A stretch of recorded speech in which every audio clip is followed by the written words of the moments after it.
tout le monde, bienvenue chez moi. Comme Caroline, je vais prendre le relais sur la partie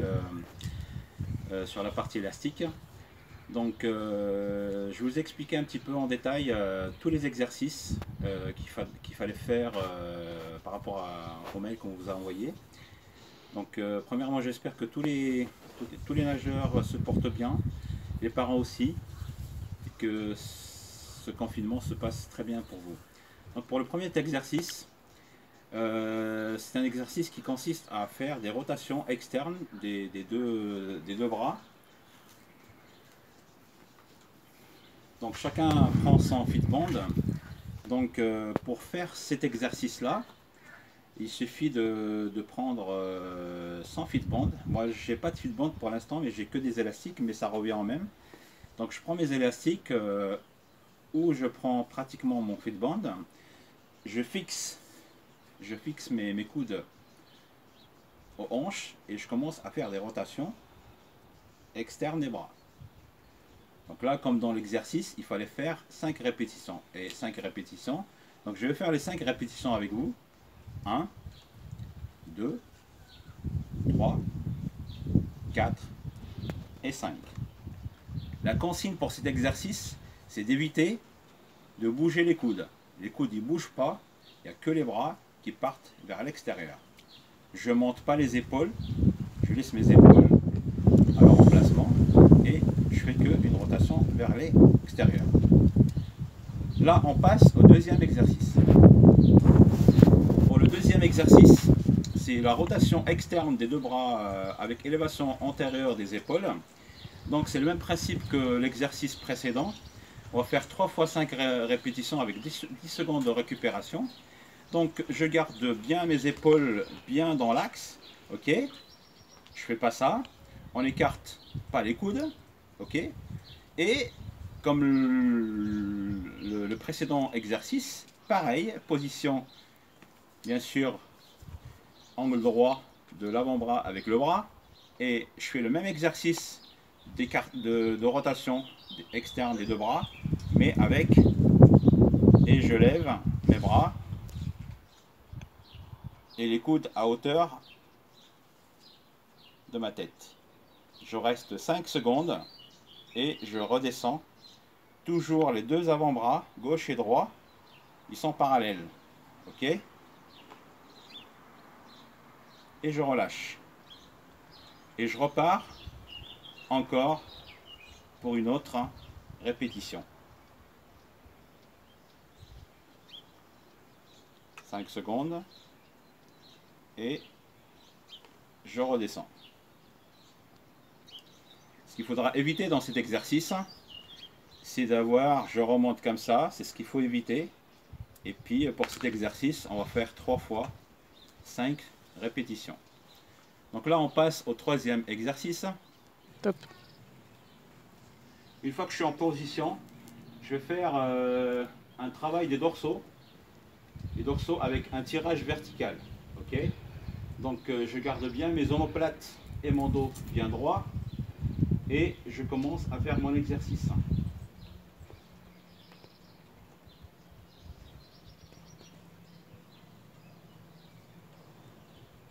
Et là on fait pratiquement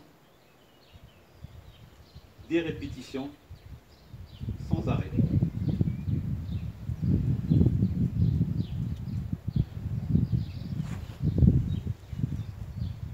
Ce qu'il faudra éviter de faire, c'est ça. Les coudes en bas, ou de faire ça, ou je sais pas moi, écarter tout ça. Attention, il faut bien garder l'omoplate et les épaules bien dans l'axe et bien faire le mouvement.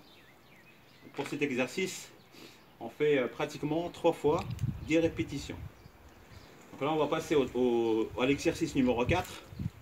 Le même exercice que le précédent, sauf que pour l'exercice précédent, les câbles, ils étaient pratiquement à 45 degrés par rapport au sol. Cette fois, mon câble ou mon élastique, il est pratiquement à l'horizontale.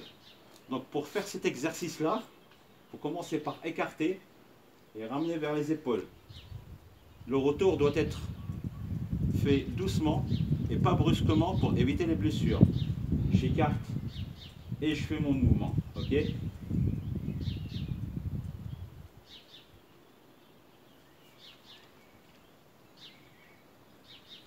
Voilà. C'est surtout ne pas laisser les coudes en bas. Il faut les laisser vraiment bien horizontales et laisser les épaules et votre dos bien dans l'axe. Voilà. Donc là, on va passer à l'exercice qui suit. Là, on va travailler un exercice plus spécifique.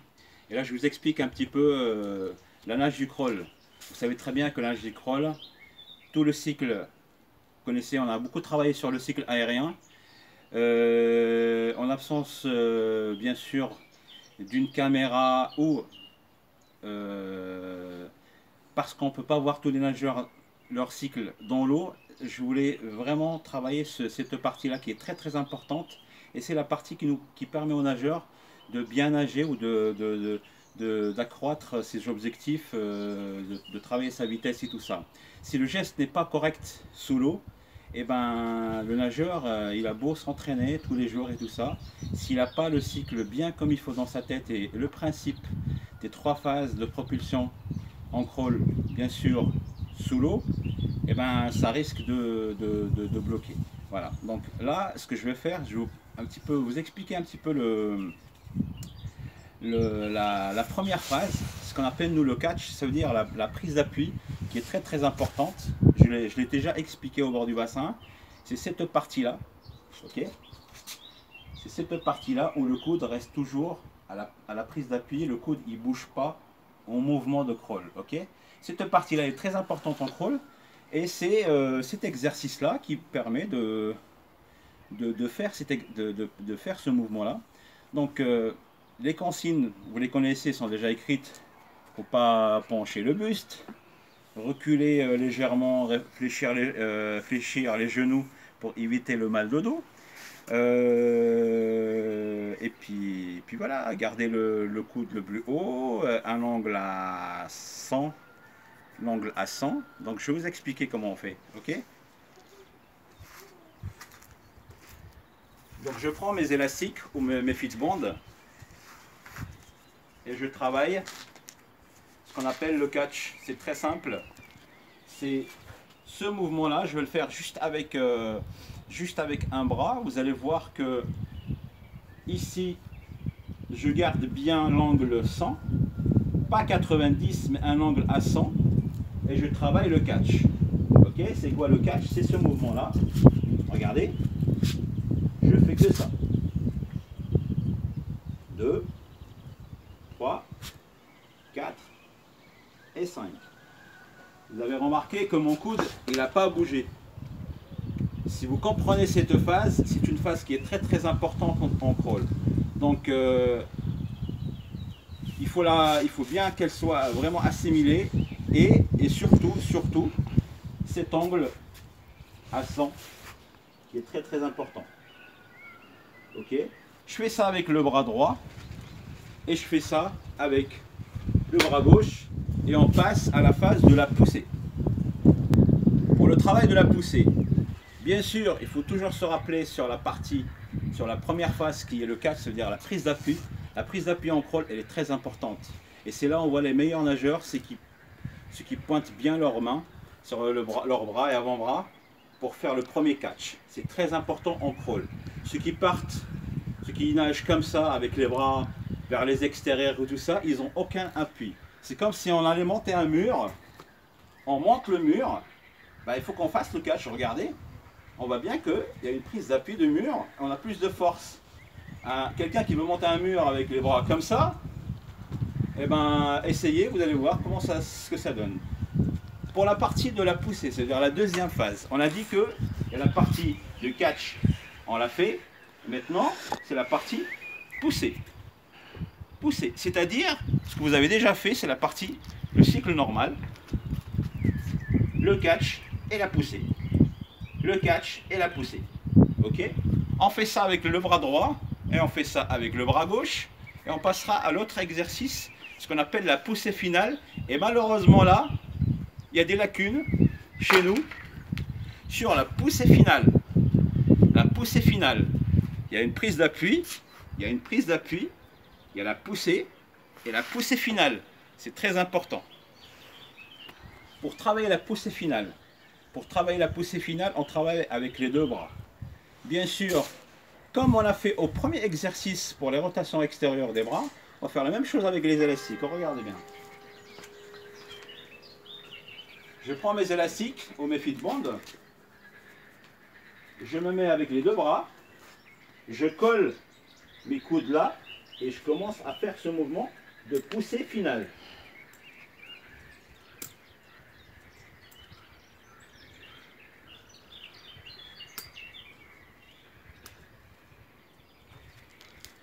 En travaillant les trois cycles, prise d'appui, poussée, poussée finale, et ben votre cerveau il commence à assimiler un petit peu la bonne technique. Ce que vous faites avec les élastiques, si vous continuez à le faire avec les élastiques, ça va être des acquis une fois que vous êtes dans l'eau. Et c'est très très important. Là on est déjà arrivé à l'exercice 7 où je dois faire un collage des trois séries que j'ai fait, la prise d'appui, la poussée et la poussée finale. Dans les 10 premières répétitions, essayez de le faire par phase. Idem pour la deuxième répétition, faites-le par phase. Et les 2 fois 10 répétitions qui restent, faites-le en mouvement normal. Et avec les deux bras et en mouvement de crawl. Je récupère mes élastiques. Donc pour les 2 fois 10 répétitions, je dois le faire tout en faisant ce mouvement-là. Hop, hop, hop, et là. Ensuite, 1, 2 et 3. Et ensuite, 1 et 2. Pour les 2 fois 10 qui suivent, eh ben, je le fais normalement. Le coude en haut, hop, je fais la poussée.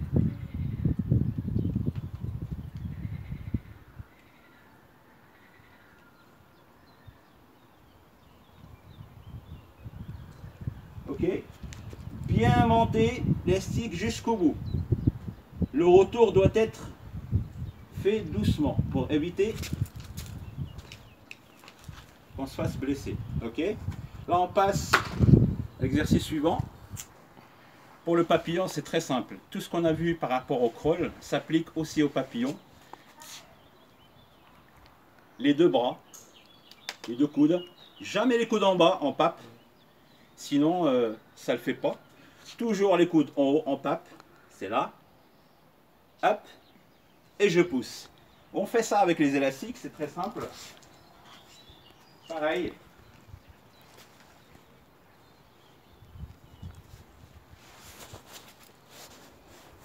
Prise d'appui et pousser. Prise d'appui, pousser. Prise d'appui, pousser. Prise d'appui, pousser. Après, ça devient, hop, systématique. Hop. Donc pour le papillon, on récupère pratiquement les acquis de crawl et qu'on affecte au papillon. Bien sûr, sur la partie technique, sur la partie des pouces, de la partie, la première partie, on ne va pas l'expliquer avec les élastiques. C'est une technique qui est acquise, donc, ok. Là on passe à la brasse, elle n'est pas dans le document. Et on va la faire maintenant, il n'y a pas de problème. Comme les autres nages, le papillon, le crawl, le dos, eh ben c'est le même principe. En brasse, c'est très simple. Il y a des nageurs qui nagent plus avec une rotation de coude, une rotation très très importante. Ils nagent comme ça. Et la nage de la brasse, elle n'a pas besoin de ce mouvement rotatif des coudes qui font pratiquement des cercles. On a des gros cercles avec le coude. Malheureusement, il n'y a pas d'appui. On a parlé tout à l'heure sur le papillon et le crawl. Il y a une prise d'appui avec le coude. Pareil pour la brasse. Regardez mes coudes. C'est toujours regardez, on retrouve le mouvement de crawl. Hop. Mais juste là, je vais faire tracer un petit cœur dans l'eau. Voilà. Hop. Et je reviens. Hop. Et je reviens. Il y en a certains, ils vont arriver avec leurs bras jusque là. C'est très... Techniquement, c'est pas bon parce que le corps n'avance pas. En fait, les mains, ils dépassent jamais, embrassent les épaules. Ça reste toujours au niveau des épaules. À la rigueur, jusqu'au thorax. Mais pas au-delà. Ok? Donc pour les exercices, c'est très simple. Regardez bien. Comme on a dit, hop, hop, hop, hop. Je peux laisser ma tête en bas, comme je peux faire, comme la brasse. Respiration, hop, hop, hop. Voilà pour la brasse. Et on passe à autre chose. Pour le dos, vous avez commencé, vous avez, voilà, c'est le même principe, sauf que là, j'appuie jusqu'au bout et je reviens. Hop.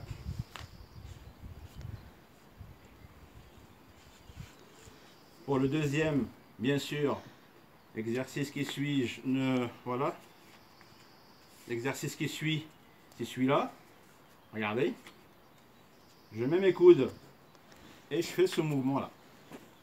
Ok.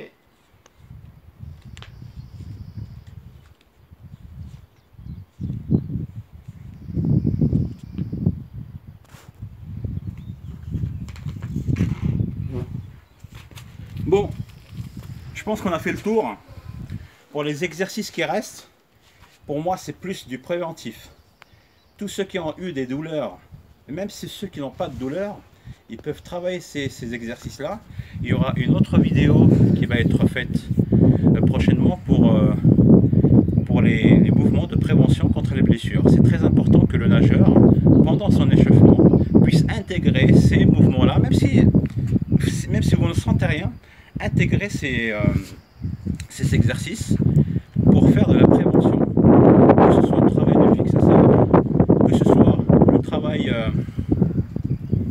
des dorsaux, ou que ce soit un travail par exemple des triceps et des rotateurs latéraux. Donc ça c'est important au niveau de la natation. Le plus important que je ne vous ai pas montré là, c'est que quand on fait du PPG, il faut absolument avoir sa gourde et sa serviette. Voilà, sa gourde pour se hydrater et sa gourde pour se hydrater et la serviette pour essuyer la sueur. Donc j'espère que cette vidéo va vous plaire et que vous puissiez intégrer le fichier PDF que je vous ai envoyé avec Caroline. Et je vous souhaite une bonne journée et une bonne séance.